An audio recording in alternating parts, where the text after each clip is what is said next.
December 20th, 1941, 10:47 a.m. The skies above Kunming, China. Captain Claire Chennault stands on the airfield, binoculars pressed against his face. His hands are steady, but his jaw is clenched. Through the lenses, he counts them, 10 Japanese bombers.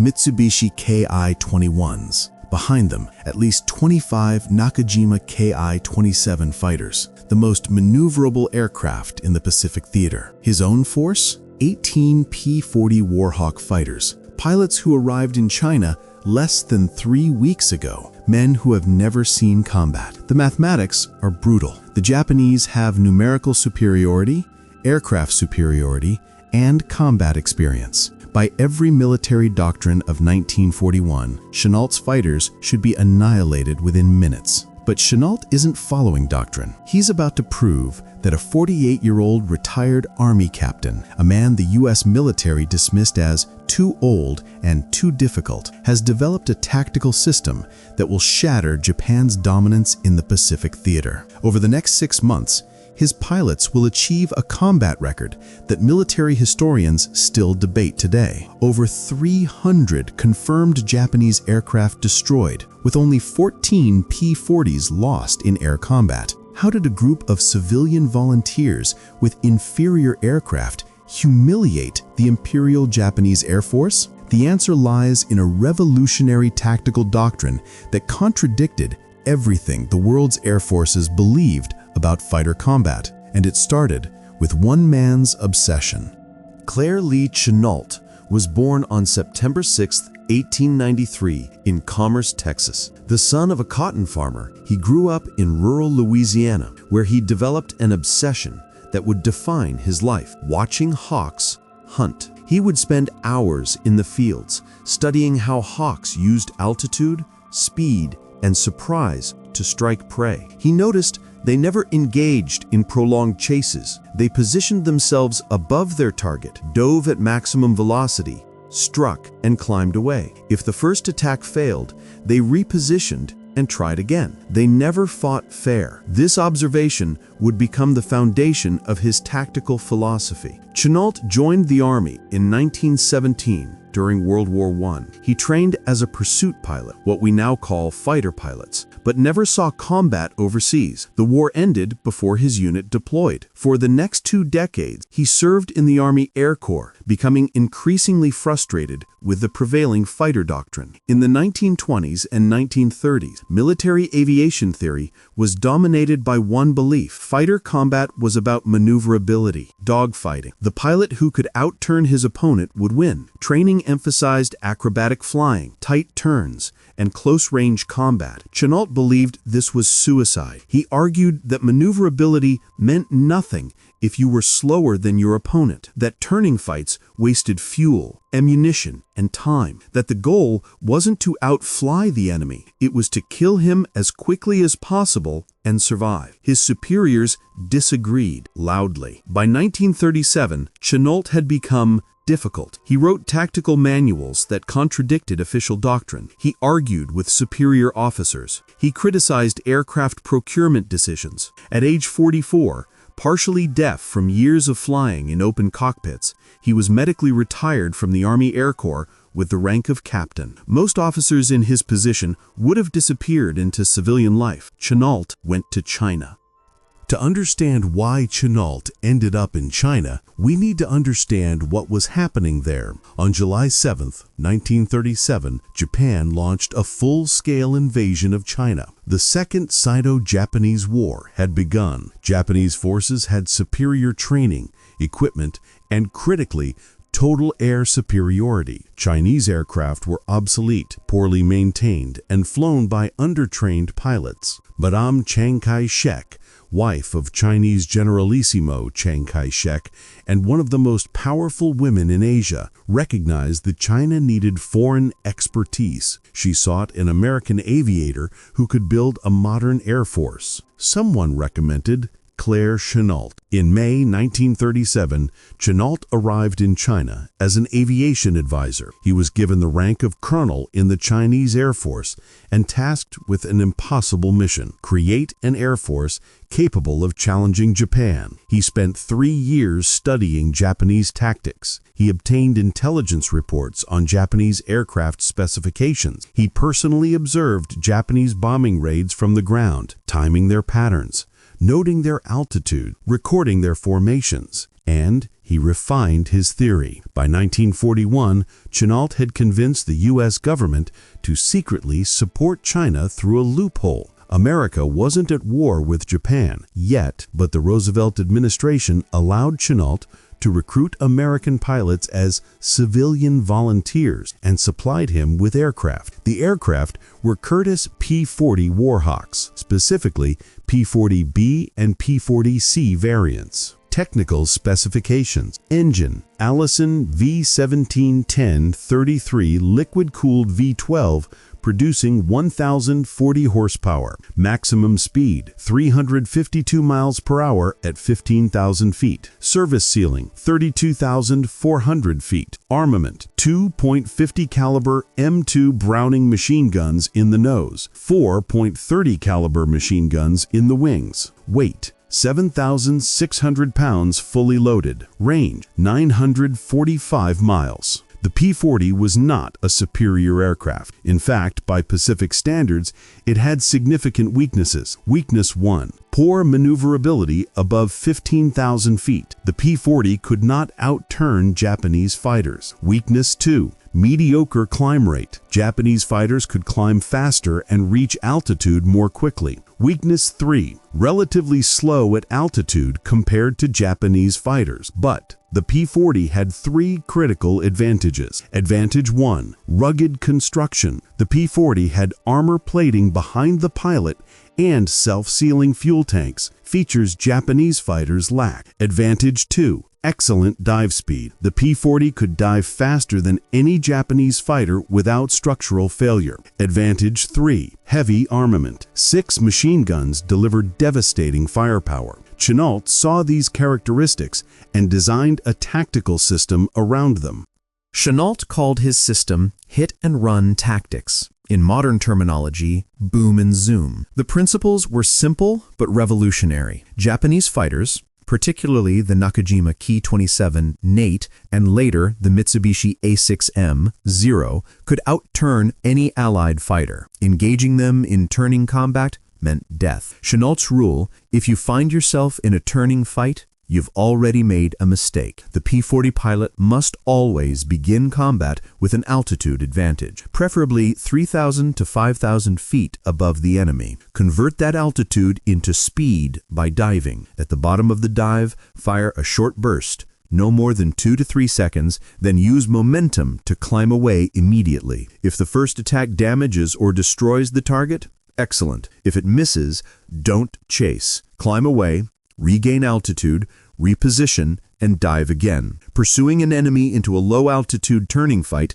surrenders all advantages. Never fight alone. P-40s operate in pairs. One pilot attacks, the other covers. If an enemy gets on your tail, your wingman eliminates him. This was called mutual support and required absolute trust between pilots. Speed is life. Altitude is life insurance. Never waste either. Every maneuver should either maintain or increase your energy state. These principles contradicted everything American and British pilots were taught. When Chennault's recruits, a collection of former Army, Navy, and Marine pilots who'd resigned their commissions for lucrative contracts, arrived in Burma for training in the summer of 1941, many were skeptical. They'd been trained to dogfight, to mix it up with the enemy. Chennault's system felt like cowardice, like running away. Chennault's response was blunt. You can be brave and dead, or smart and alive. Choose. He drilled them relentlessly, not on acrobatics, but on dive attacks, on maintaining formation discipline, on mutual support, on altitude discipline. He also implemented a warning system that was decades ahead of its time. Chennault recognized that his pilots would always be outnumbered. Tactical advantage required strategic warning. He established a network of radio stations and observers across southern China and Burma. Chinese civilians, equipped with radios, would report Japanese aircraft movements. The information would be transmitted to a central operations room where plotters would track enemy formations on large maps. When Japanese bombers took off from their bases in Indochina, Chennault knew about it within minutes. He knew their heading, altitude, estimated time of arrival. This meant P-40s could be positioned at altitude, waiting when Japanese formations arrived. No frantic scrambles, no desperate climbs, just patient hunters, already in position. By December 1941, the system was operational. The pilots were trained, the P-40s were fueled and armed, and Japan was about to learn a painful lesson.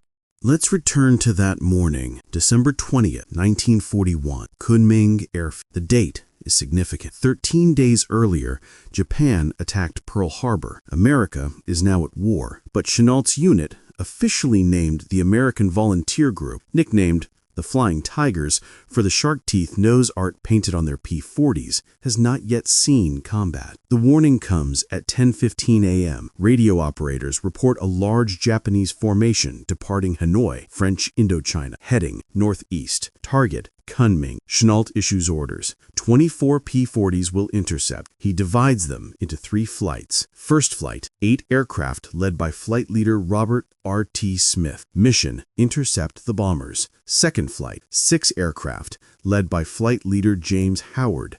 Mission, engage escort fighters if they pursue first flight. Third flight, 10 aircraft held in reserve on the ground. Mission, pursue any enemy aircraft that break through. At 10:32 a.m., first and second flights take off. They climb to 18,000 feet and position themselves 30 miles southwest of Kunming, directly in the path of the Japanese formation. At 10:47 a.m., Smith spots them through broken clouds. 10 Mitsubishi K-21 heavy bombers in a tight V formation at 15,000 feet. Above them, spread across a 2,000-foot altitude band, approximately 25 Nakajima K-27 fighters. Smith's pulse quickens, but his hands stay steady on the control stick. This is exactly what Chennault predicted. The Japanese always fly the same pattern. Bombers in tight formation for mutual defensive fire, fighters scattered above and around them. Smith checks his instruments. Altitude, 18,000 feet. Airspeed, 220 miles per hour. Fuel, 3/4. He keys his radio transmitter. First flight, this is leader.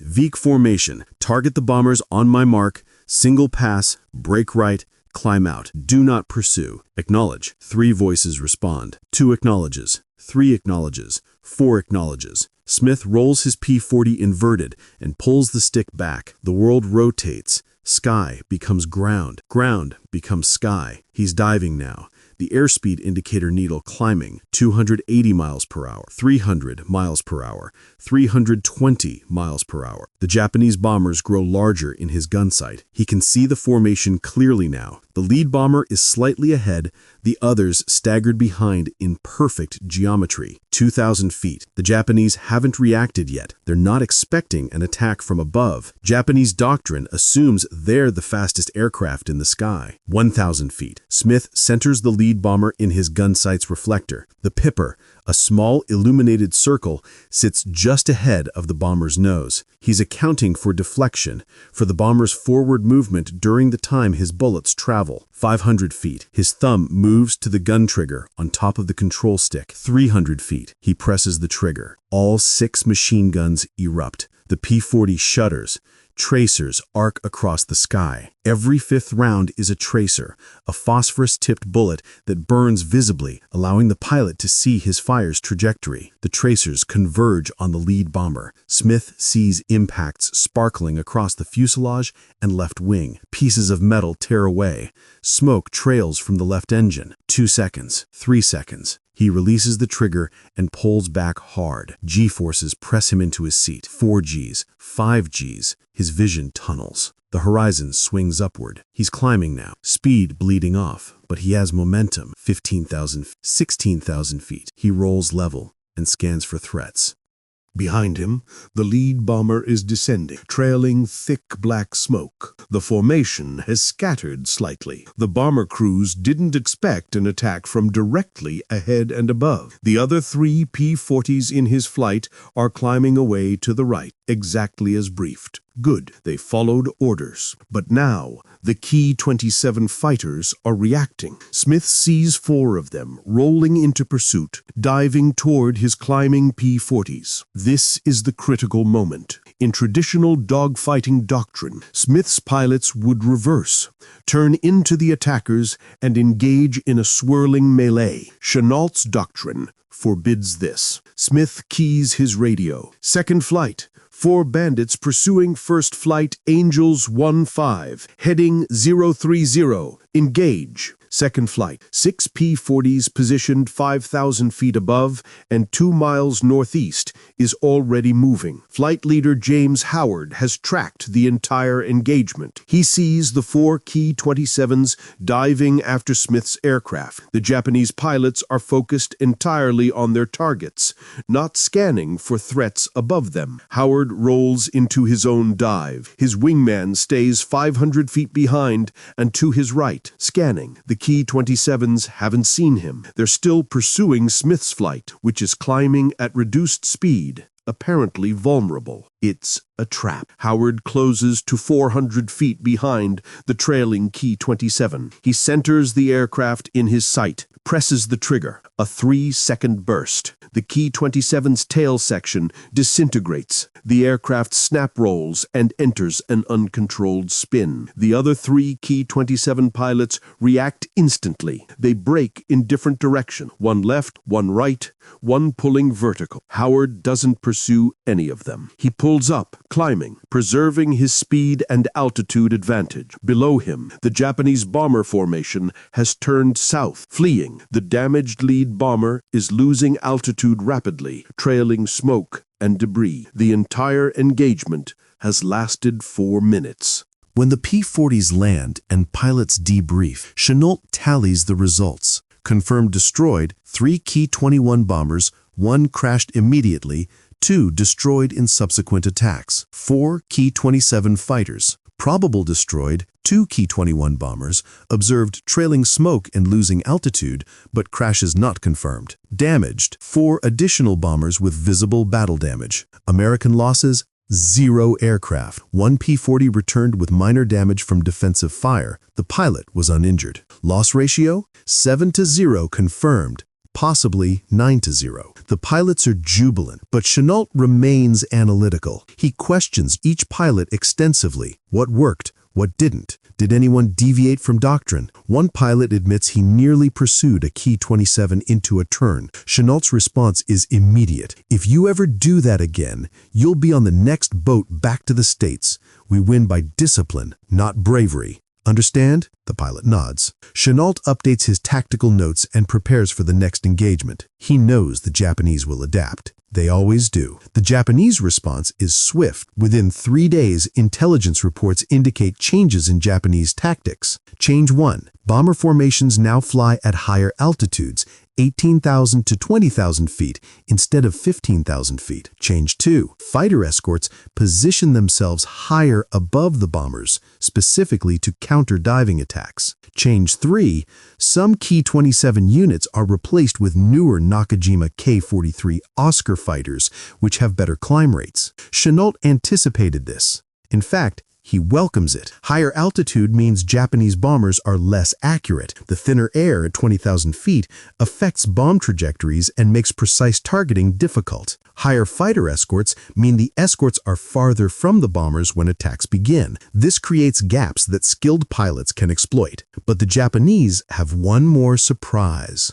3 days after the Kunming engagement, the Japanese launch a major raid against Rangoon, Burma. This is the supply hub for all Allied operations in China. If Rangoon falls, the supply line, known as the Burma Road, is severed. The Japanese commit 70 aircraft to this raid, 27 bombers, 43 fighters. Chennault has 16 P-40s available for defense, less than a quarter of the enemy's strength. The American volunteer group scrambles at 11:20 a.m. The warning net has provided 30 minutes advance notice. The P-40s climb to 21,000 feet and position themselves southeast of the city. At 11:52 a.m., the Japanese formation arrives.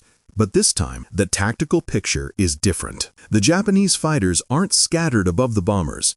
They're flying in two distinct groups. High Group 15 K-43s at 23,000 feet, positioned to dive on any attackers. Close escort, 28 K-27s flying directly with the bombers, interspersed throughout the formation. This is a deliberate counter to Chennault's tactics. The Japanese have created a layered defense. Any P-40 that dives on the bombers will be attacked by close escorts immediately. Any P-40 that climbs away will be intercepted by high escorts diving from above. The trap is sophisticated and deadly. Flight leader Robert Duke Hedman is leading the American formation. He sees the problem immediately. His altitude advantage is only 2,000 feet, barely enough for a single diving attack before the high escorts can intercept. Standard doctrine would dictate aborting the attack. The odds are too poor, but Rangoon's port facilities are critical. If this bomber formation succeeds, the war in China is effectively over. Hedman makes a decision. He'll adapt Chennault's doctrine. He divides his 16 aircraft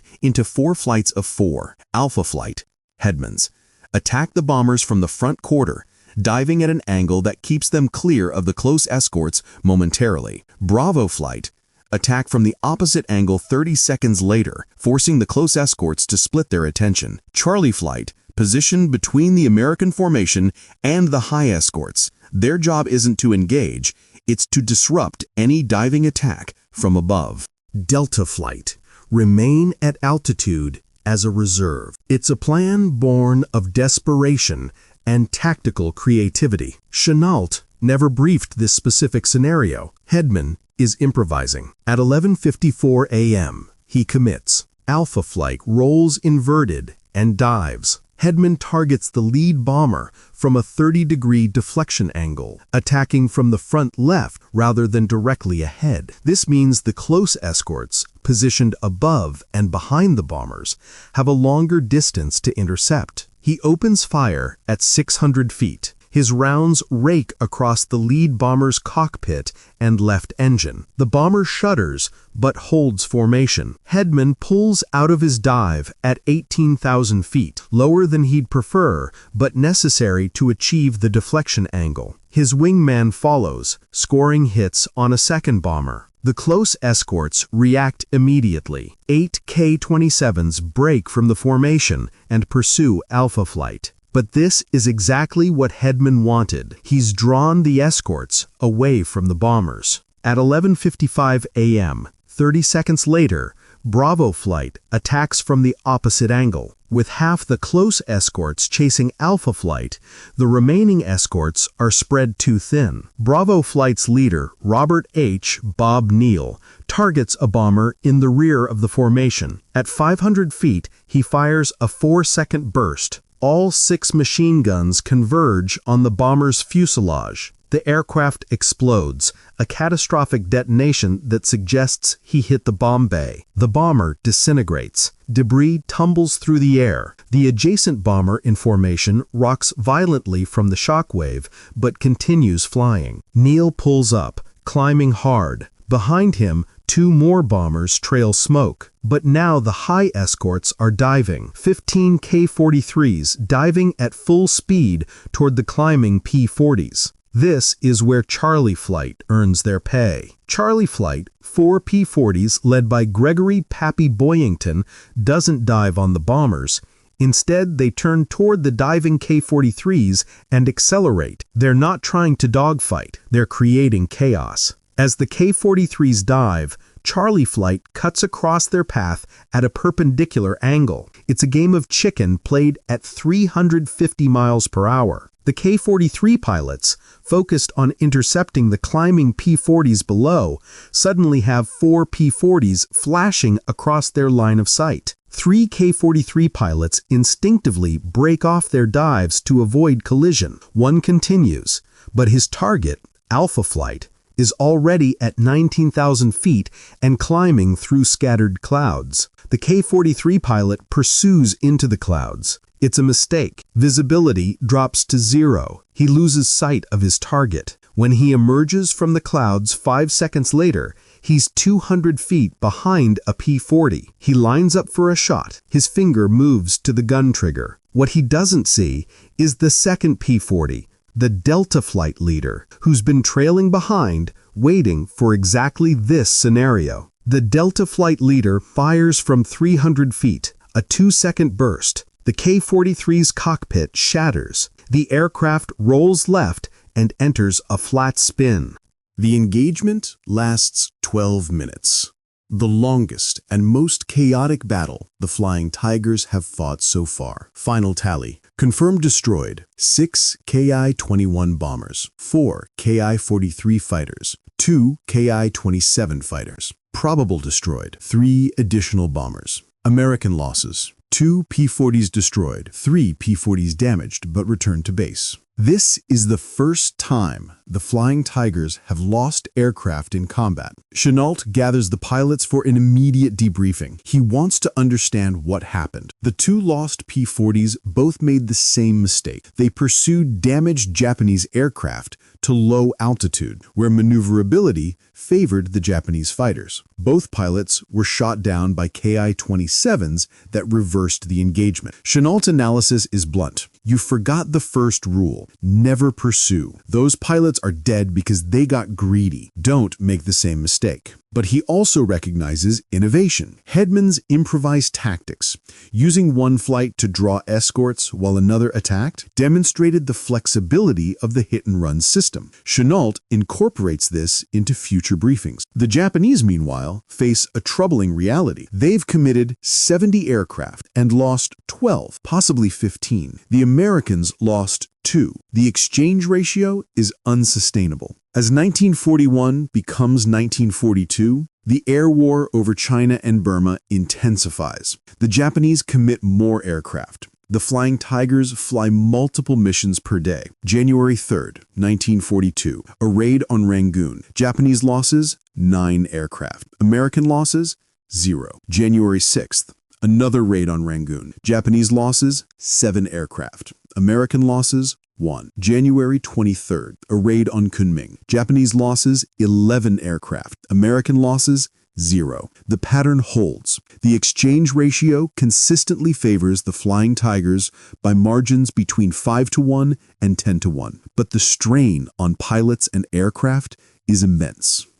Pilot fatigue becomes a critical issue. The Flying Tigers fly without the luxury of large reserves. When a pilot is shot down or aircraft are damaged, there are no immediate replacements. By late January, some pilots are flying 3 missions per day. They're operating on minimal sleep. Adrenaline and fear become daily companions. Charles Older, one of the most successful Flying Tiger pilots, later described the psychological pressure. Every time you took off, you knew you'd be outnumbered. Every engagement meant you were one mistake from death. The Japanese pilots were brave, skilled, and absolutely committed. We won because Chennault's system was superior, not because we were better individuals. Aircraft maintenance presents another challenge. The P-40s are robust, but they're operating in harsh conditions. Dust, heat, and humidity wear on engines and airframes. Spare parts are scarce. Ground crews work 18-hour shifts to keep aircraft airworthy. By late February 1942, serviceability rates hover around 60%. This means that of the approximately 100 P-40s assigned to the American Volunteer Group, only 60 are flyable on any given day. Chennault juggles aircraft allocation like a chess master managing pieces. He needs enough P-40s to defend critical targets, but he can't afford to lose aircraft to preventable mechanical failures. This date represents the tactical pinnacle of the Flying Tigers operations. It's the engagement military historians point to when discussing Chennault's doctrinal genius. The Japanese launch a massive raid against Rangoon, 36 bombers, 37 fighters, total 73 aircraft.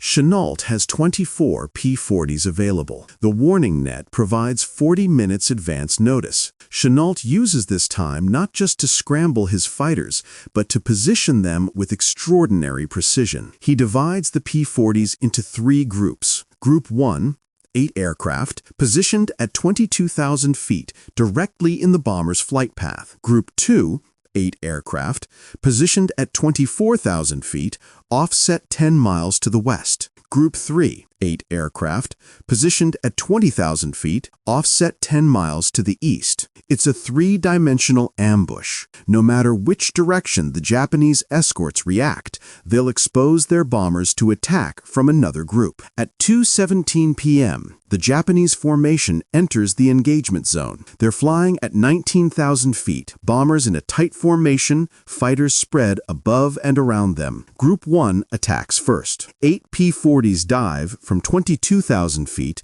targeting the lead elements of the bomber formation. It's a textbook execution. Dive, fire, break away, climb. The Japanese escorts react predictably. 20 fighters break formation and pursue Group 1, which is climbing away to the northeast. But Group 1 isn't running. They're leading the Japanese fighters away from the bombers. As the escorts pursue, Group 2, positioned to the west, dives on the now exposed bombers. The remaining escorts try to intercept, but they're out of position and below the attacking P-40s. Group 2's diving attack is devastating. At closing speeds exceeding 400 miles per hour, the P-40s flash through the bomber formation in seconds. Pilots fire short, disciplined bursts, conserving ammunition while maximizing hits. 4 bombers sustain critical damage. One explodes in midair. Another enters a steep dive, its controls severed. Group 2 climbs away to the south,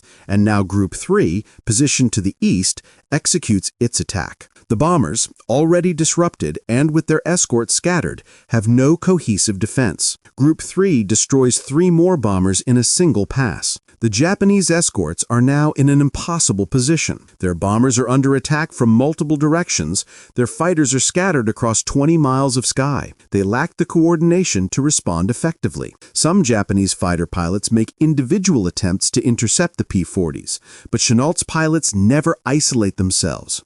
They maintain mutual support, using wingman tactics to protect each other. At 2:31 p.m., 14 minutes after the engagement began, the Japanese bomber formation breaks. The surviving bombers jettison their bombs early and turn south, fleeing at maximum speed. The Japanese escorts disengage and follow. The P-40s don't pursue. They've completed their mission, defend Rangoon. Chasing the fleeing Japanese aircraft would violate doctrine and risk losses for no strategic gain. Results: January 28, 1942. Confirmed, destroyed, 11 bombers, 6 fighters. Probable, destroyed, 4 bombers, 2 fighters. Damaged, multiple additional aircraft. Exact number, uncertain. American losses, 0. It's the highest victory tally with 0 losses in Flying Tigers history. The engagement becomes a case study in tactical excellence. Chennault writes in his operational notes, "Today's results demonstrate that numerical inferiority is irrelevant when tactical discipline is maintained. The enemy possessed 3 times our strength, but achieved 0 results. Our pilots followed doctrine without deviation. This is the standard." But Chennault knows something else. The Japanese are learning. Every engagement teaches them more about American tactics. Eventually, they'll develop effective counters. The question is, will the Flying Tigers adapt faster? By February 1942, Japanese commanders recognize they're facing a systemic problem. Individual pilot courage and aircraft performance aren't sufficient. The Americans have developed a tactical system that exploits fundamental weaknesses in Japanese doctrine. Japanese military leadership convenes tactical reviews. They study intelligence reports on American tactics, they interview surviving pilots, and they develop countermeasures. Japanese countermeasure number 1, altitude parity. The Japanese begin flying raids at even higher altitudes, 22,000 to 24,000 feet. This reduces the P-40's altitude advantage and forces them to climb to extremes where the P-40's performance degrades. Japanese countermeasure number 2, dedicated hunter groups. Instead of assigning all fighters to escort bombers, the Japanese create hunter groups. These fighters don't escort the bombers directly. Instead, they patrol at high altitude, searching for American fighters before they can position for attacks. Japanese countermeasure number 3, combat air patrols. The Japanese begin maintaining continuous fighter patrols over target areas. This means American P-40s climbing to intercept incoming raids are themselves vulnerable to attack from fighters already at altitude. These adaptations are sophisticated, they demonstrate tactical learning, and they work. February 24, 1942, the bloodiest day. The Flying Tiger's luck runs out on this date. A Japanese raid on Rangoon employs all 3 countermeasures. 24 bombers at 24,000 feet, escorted by 40 fighters. Additionally, 12 K-43 Oscar fighters are already patrolling at 26,000 feet, above the normal operating altitude of P-40s. The Flying Tigers scramble 18 P-40s. They climb to 23,000 feet, struggling in the thin air. Engine performance is reduced. Pilots are breathing oxygen through uncomfortable, restrictive masks. At 23,000 feet, they spot the Japanese formation, but they don't have sufficient altitude advantage. The bombers are only 1,000 feet below, and the escorts are at the same altitude. Worse, the high-altitude hunter group, those 12 K-43s at 26,000 feet, spots the P-40s first. What follows is the most brutal engagement the Flying Tigers have experienced. Flight leader Robert H. Neal, or Bob Neal, sees the K-43s diving from above. He shouts a warning over the radio, but it's too late. The K-43s are already committed to their attack. Chennault's doctrine calls for avoiding combat when the enemy has superior positioning, but Neal can't retreat. The bombers are seconds away from releasing their payload over Rangoon's port facilities. He makes a split-second decision. Half the P-40s will attack the bombers. The other half will turn into the diving K-43s and attempt to disrupt their attack. It's tactical improvisation born of desperation. Neal leads 9 P-40s in a diving attack on the bombers. The other 9, led by Robert or Duke Hedman, turn toward the diving K-43s. The 2 formations merge at 22,000 feet. The sky becomes chaos. Hedman fires at a diving K-43, but his deflection is off. The target is moving too fast. His bullets pass behind the enemy fighter. The K-43 flashes past him,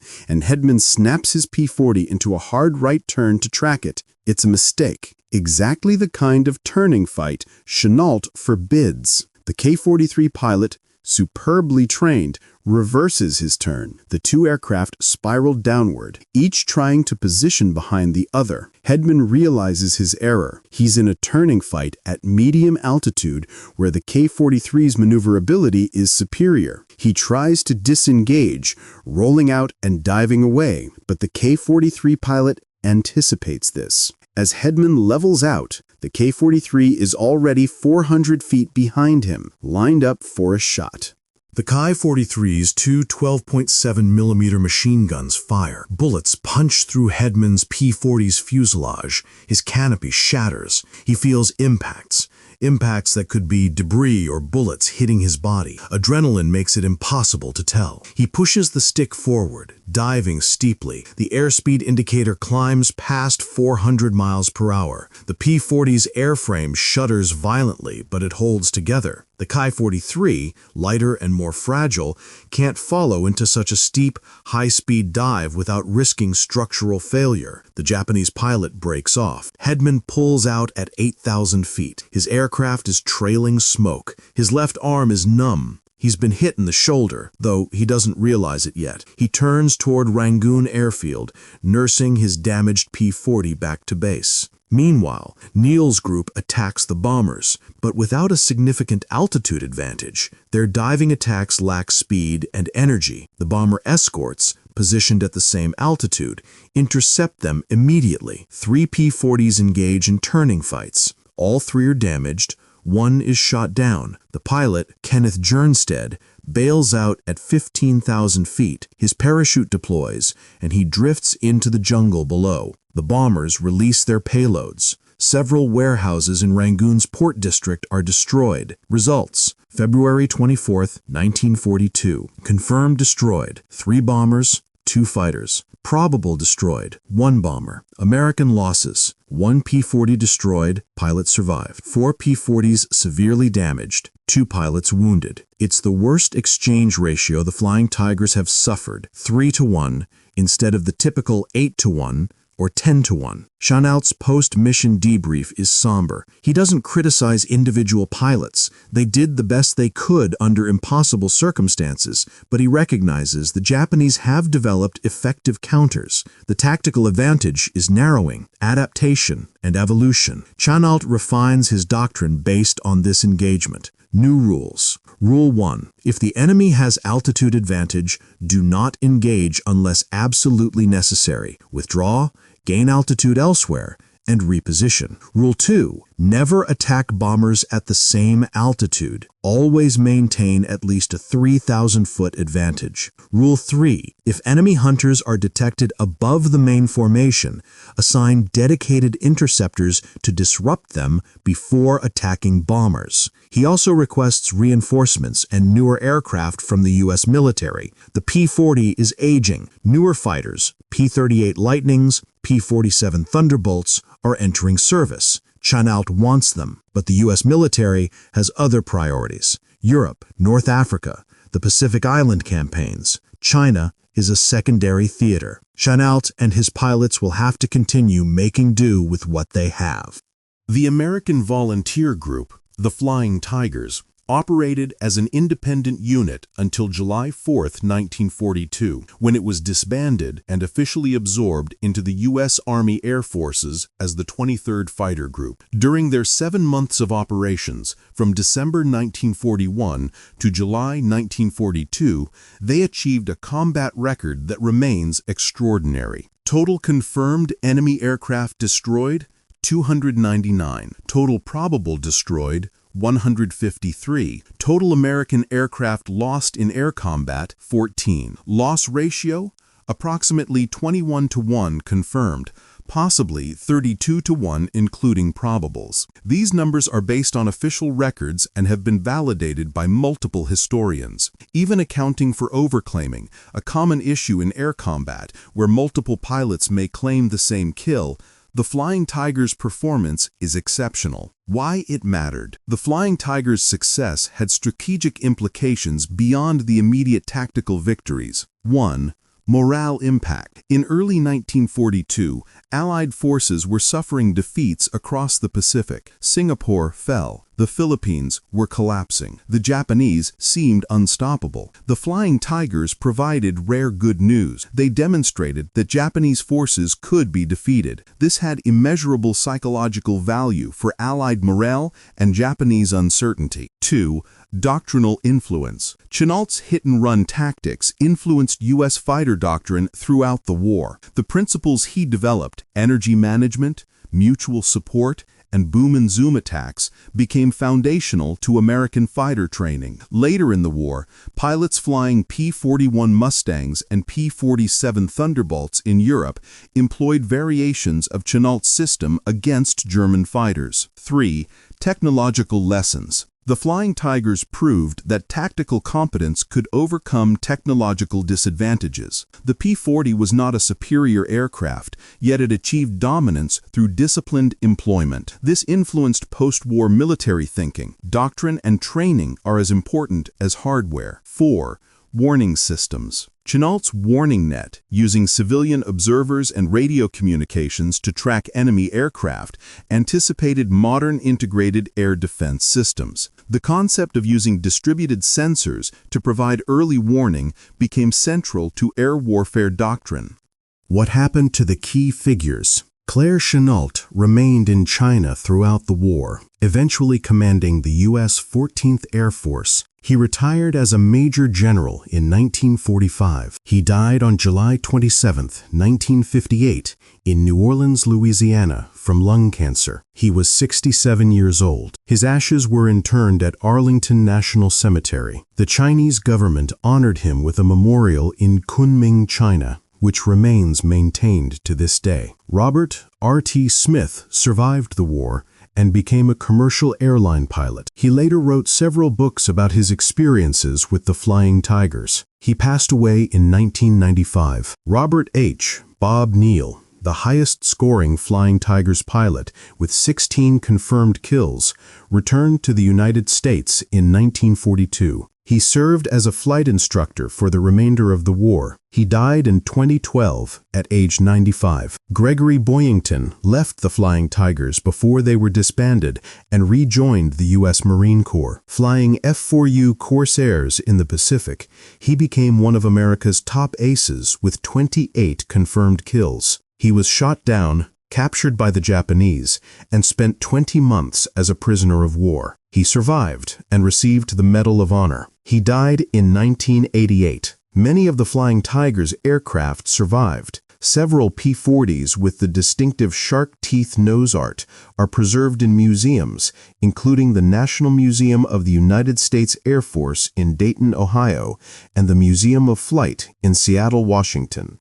The broader lesson. The Flying Tiger's story is fundamentally about innovation in the face of adversity. Chennault was dismissed by the U.S. military establishment because he challenged orthodoxy. His ideas contradicted the prevailing wisdom of his era. But orthodoxy wasn't working. The Japanese were winning. Chennault studied the problem objectively. He observed actual combat. He tested his theories. He refined them based on results. And he created a system that worked. His pilots weren't inherently superior to Japanese pilots. His aircraft weren't superior to Japanese aircraft. But his system, the integration of tactics, training, and operational intelligence, was superior. Military historians sometimes debate whether Chennault's success was replicable or whether it depended on unique circumstances. The warning net, the defensive nature of his operations, the specific characteristics of Japanese tactics. The answer is probably both. Chennault's tactics worked spectacularly in the context of China 1941 to 1942. Whether they would have worked as effectively in different circumstances is uncertain. But the underlying principle is universal. Doctrinal innovation, rigorous training,